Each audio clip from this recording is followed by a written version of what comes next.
इतिहास गवाह है, आदिवासी अर्थव्यवस्था और संस्कृति के साथ वनों का संबंध बहुत ही गहरा है। भोजन, ईंधन, लकड़ी, घरेलू सामग्री, जड़ी बूटी, औषधियों, पशुओं के लिए चारा और कृषि औजारों की सामग्री के लिए ये वनों पर आश्रित रहते हैं।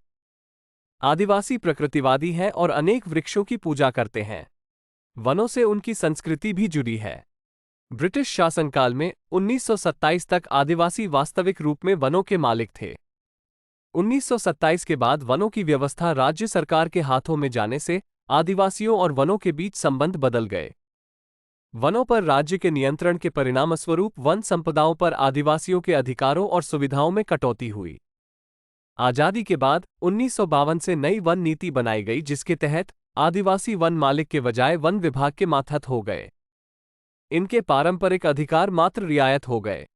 नई नीति के क्रियान्वयन से आदिवासियों की कठिनाइयां और अधिक बढ़ गई। अधिकारों और रियायतों में हुई कटौती के कारण आदिवासी और वन अधिकारियों में अक्सर टकराव पैदा हुए। नई नीति में वन संपदाओं से अधिकतम राजस्व की वसूली पर दिए गए बल के परिणामस्वरूप विभिन्न वन कार्रवाइयों में ठेकेदार शामिल हो गए।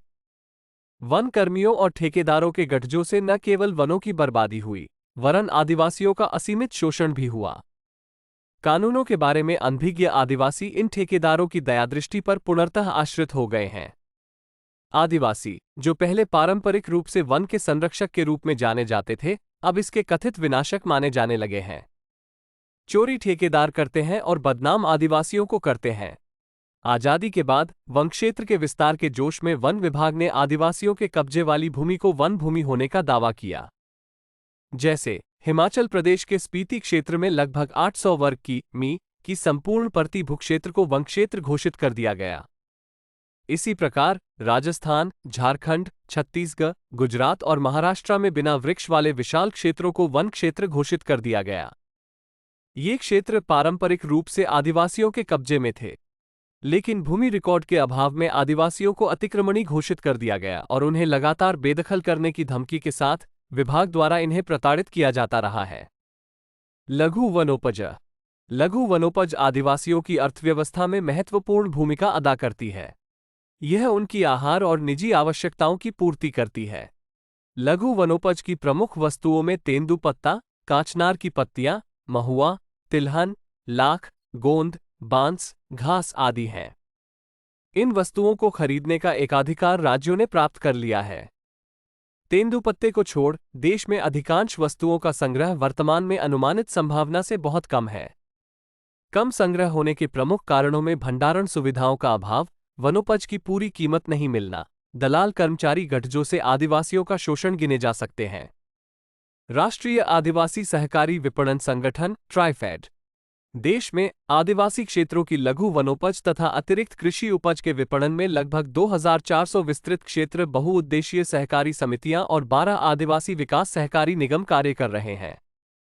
भारत सरकार ने अगस्त 1987 में राष्ट्र स्तरीय सर्वोच्च सहकारी विपणन संगठन के रूप में राष्ट्रीय आदिवासी सहकारी विपणन विकास फेडरेशन स्थापित किया था। ये राज्य आदिवासी सहकारी विपणन विकास फेडरेशनों और राज्य वन निगमों को लघु वनोपज तथा अन्य आदिवासी उत्पादों की अंतर्राज्यीय व अंतर्राष्ट्रीय विपणन में सहायता करता है। आपसी समझौते के अनुसार राज्यों में लघु वनोपज व अन्य जनजातीय उत्पाद की उपलब्धता, परिवहन तथा विपणन की जिम्मेदारी राज्य फेडरेशन की है, जबकि राज्य के बाहर इनके निर्यात और विपणन की देखभाल की जिम्मेदारी राष्ट्रीय आदिवासी सहकारी विपणन विकास फेडरेशन की होती है। लेकिन सरकार की बेरुखी के चलते ये संगठन भी निहित स्वार्थियों का मुकाबला करने में असफल रहे हैं। वनग्राम। देश में लगभग 5000 वनग्राम हैं, जिनमें लाखों जनजातीय परिवार रहते हैं। इन ग्रामों को विकास कार्यक्रमों की सुविधाएं प्राप्त नहीं हो पाई। यहाँ के रहवासी वन विभाग में ठेकेदारों के माध्यम से न्यूनतम मजदूरी से भी बहुत कम दर पर वन मजदूरों के रूप में काम करते हैं। इन्हें ऐसी वनभूमियों पर भी अधिकार नहीं दिया गया जो लंबे समय से उनके कब्जे में थी। अनुसूचित जनजाति एवं अन्य पारंपरिक वन निवासी वनाधिकार मान्यता कानून सदियों से सताए ऐसे लोगों को भूमि व वन अधिकार देने के लिए केंद्र सरकार ने अनुसूचित जनजाति एवं अन्य पारंपरिक वन निवासी वनाधिकार मान्यता कानून 2006 बनाया है। इसके तहत इन लागों को पारंपरिक रूप में प्रयुक्त भूमि पर वंशानुगत तथा हस्तांतरणीय अधिकार देने का प्रावधान किया गया है। इसकी प्रमुख विशेषताएं निम्नलिखित हैं। 1. अनुसूचित जनजाति के ऐसे सभी लोग भूमि पाने के हकदार होंगे जो 13 दिसंबर 2005 से पहले वन भूमि पर कब्जा करके रह रहे थे तथा अपनी जीविका के लिए वनों तथा भूमि पर निर्भर थे। अन्य वन निवासी जातियों के सदस्य वन भूमि पाने के हकदार तभी माने जाएंगे यदि वे 13 दिसंबर 2005 से पहले 3 पीढ़ियों यानी 75 साल से बराबर वन भूमि पर निवास कर रहे थे।